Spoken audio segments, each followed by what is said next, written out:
Sí, mire, la preocupación más grande es Europa, porque Europa no se ve muy claramente cómo puede salir de esa situación, porque los europeos han decidido todos juntos digamos, hacer austeridad. Ajá. No importa si el país es deficitario o superavitario.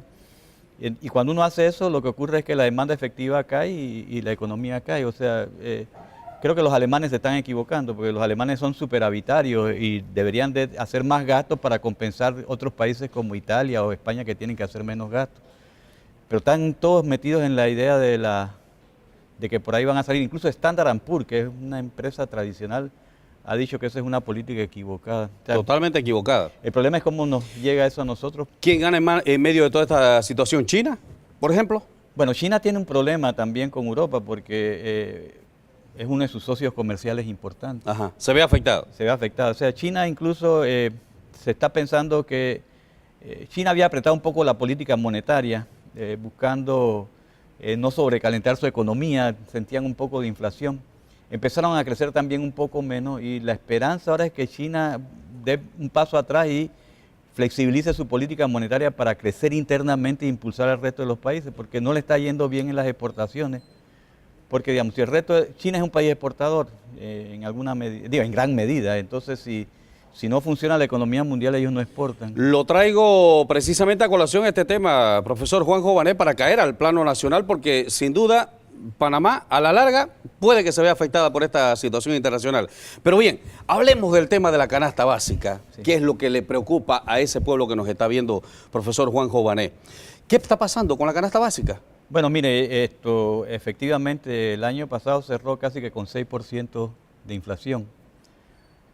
Pero si traemos la inflación desde el momento en que empezó este episodio, ya llevamos más de 30% de alza del precio del índice de precio al consumidor. O sea, y de hecho, para la mayor parte de los panameños el salario ha caído.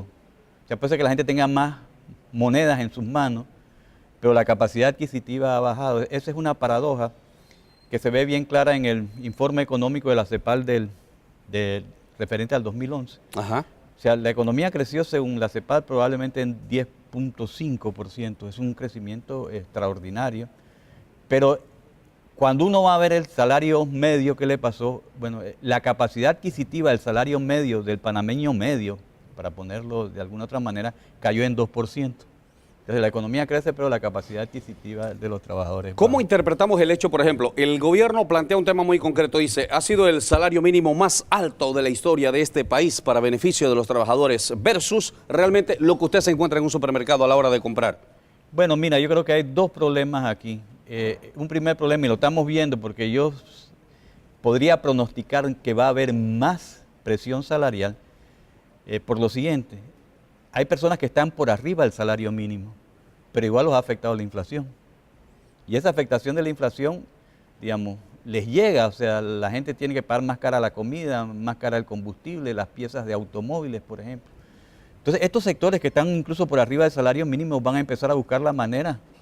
Si el gobierno no les resolvió porque solo hizo un aumento del salario mínimo, estas personas van a buscar cómo mejorar su situación. Y yo preveo de que eso va a traer presiones salariales. O sea, la primera la estamos viendo en alguna medida con los trabajadores de la ampliación del canal de Panamá. Así es. Pero eso se va a ampliar, o sea, porque todo el que pueda de alguna manera presionar, porque quedó fuera del salario mínimo, o sea, no está en ese rango, pero ha visto su nivel de vida deteriorarse, va a buscar la manera de mejorarlo. Y ahora, el origen de la inflación creo que es el otro problema que habría que analizar. Nosotros hicimos un estudio en la universidad, más o menos a mediados del año pasado, un poco tratando de ver de dónde viene la inflación, porque siempre dice la inflación Claro. viene de afuera.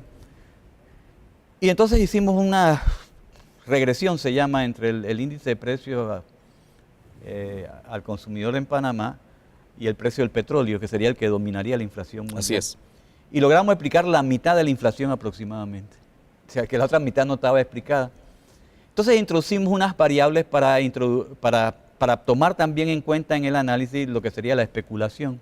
O sea, el grado de monopolio que hay en la importación y en la distribución de bienes básicos. Estoy hablando de importadores, supermercados. Y ahí subimos, la explicación llegó prácticamente, digamos, saltó de 41 como hasta 90%.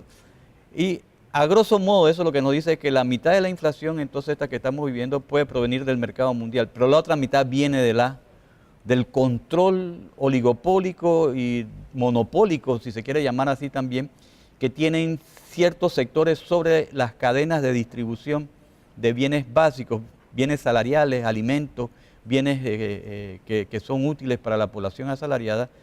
Por lo tanto, digamos, para poder entrarle al problema de la inflación, habría que introducir de alguna otra manera un endurecimiento. A Codeco no sirve para nada, y no solo por los funcionarios que puedan estar ahí, sino porque la legislación panameña en contra del oligopolio ¿No le permite? Digo, realmente es una legislación permisiva y fue un fracaso. Se dijo, vamos a quitar la regulación de precios y entonces lo vamos a manejar con este. Porque la Codeco lo que sostiene es el tema de la libre oferta y demanda. Sí, dice que correcto. es mejor porque si no se da el tema de la especulación. En fin, tantas cosas, ¿no? Sí. Argumentos. Digo, lo cierto es que las estadísticas muestran eso. Las estadísticas muestran que, digamos, la libre oferta y demanda lo que ha traído es una inmensa especulación en productos básicos, y realmente, digamos, el Poder Ejecutivo en este país tiene entre sus facultades la posibilidad de entrar incluso. Mientras no se regule esa situación, vamos a tener un problema de la canasta básica familiar como lo tenemos actualmente. Definitivamente, porque lo que ocurre es que, miren lo que ocurrió con el salario mínimo.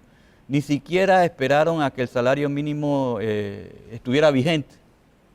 Yo creo que todo el mundo que va a un supermercado se dio cuenta de lo que pasó. Antes que se diera el aumento efectivo del salario mínimo, ya habían aumentado los precios.